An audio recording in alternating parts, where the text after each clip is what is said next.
Hi guys, it's Heather here at Journey to Wonderland, and I'm just doing a quick P3 post-Thanksgiving update for everybody. I've been watching a few of your blogs, and the blogs I've watched so far have been, sounds like we've had a pretty successful Thanksgiving, whether we were doing P2, P3, or a P4. So it sounds like we all so far have had a pretty successful Thanksgiving from what I've seen, so that's good. Yay us. Um, anyway, so I consider my Thanksgiving P4 adventure a success. I did gain, but I still feel overall successful.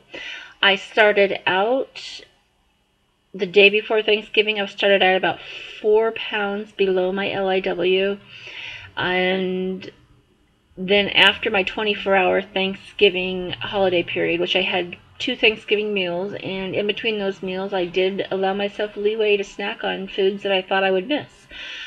So I did have a Starbucks mocha. Food porn.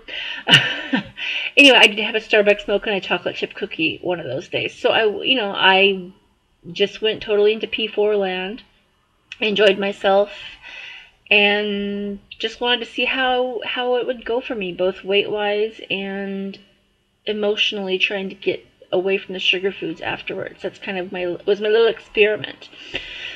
So I did pretty good. I was up 5.5 pounds over that 24-hour period. So right now I am sitting at about 1.6 over my LIW.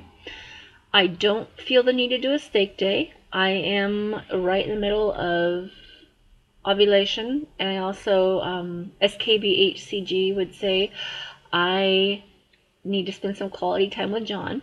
Um, so anyway, I don't feel the need to do a steak day. I think I will just see how my body reacts over the next weeks and see if it drops anything.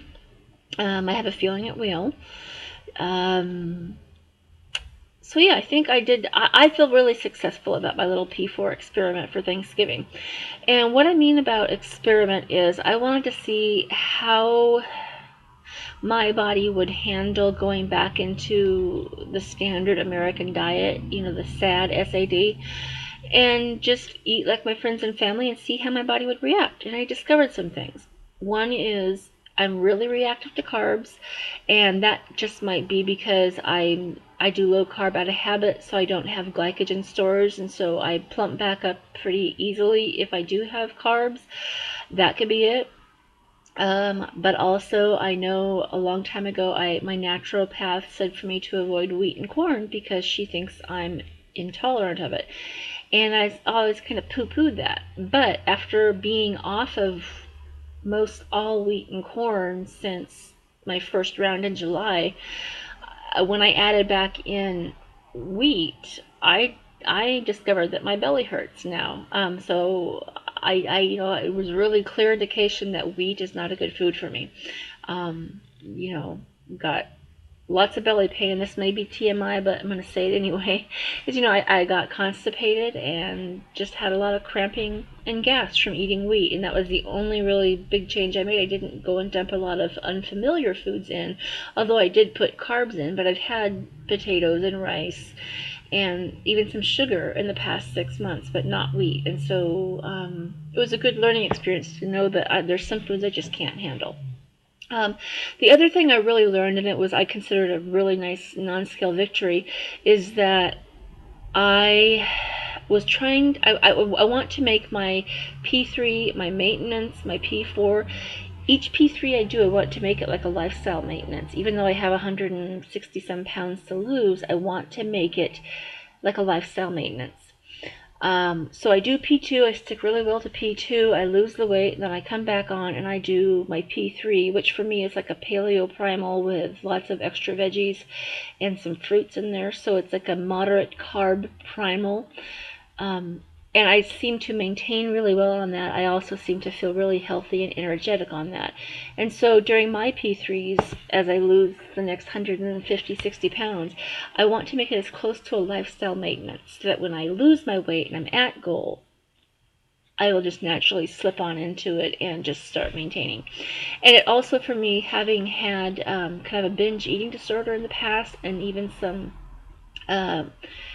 binge and purging disorders from my early 20s, it really helps me not to have to count carbs, count calories, or be really rigid about food. Because I find I tend to get rigid about food when it comes to dieting, and that can backfire on me because I can go through a cycle of being really, really rigid and then just eating everything because I'm rebelling against my self-imposed rigidity.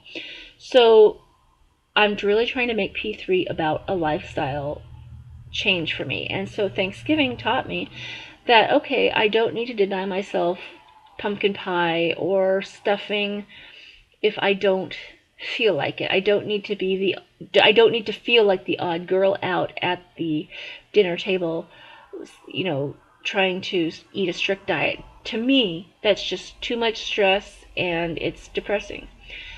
It doesn't mean that I'm going to eat every month a special meal like that. It means that for certain occasions, whether it be a birthday, a special vacation, Thanksgiving, whatever it may be, maybe a few times a year, I can let myself go hog wild and eat normal American diet, but then be able to pull myself back in and start eating my normal P3 foods again. And that's what I discovered that I'm learning to do over Thanksgiving. That was my big lesson.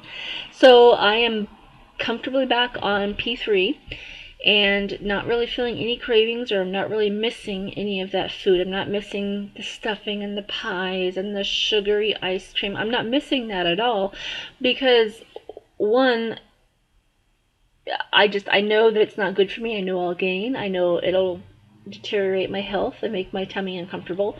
Two, in the past 6 months, I've done a lot of work on trying to discover healthy, or healthified, as Lori says, healthified foods that, if I want ice cream, well, I don't have to go get Ben and Jerry's. I can make a coconut milk ice cream at home with stevia, and it's a lot tastier and it's better for me, and I don't gain.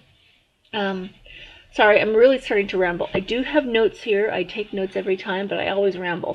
So anyway, I just wanted to say that I guess my biggest lesson, my biggest non-scale victory for this Thanksgiving was learning how to treat special occasion meals or parties or social situations as just another curve in the road of successful eating. That I don't have to. And then before, my diet mentality was diet, diet, diet, diet, and then once I lost the weight, start eating normally and never go back to healthy eating. And now I can have an occasional splurge meal and go back to eating healthily.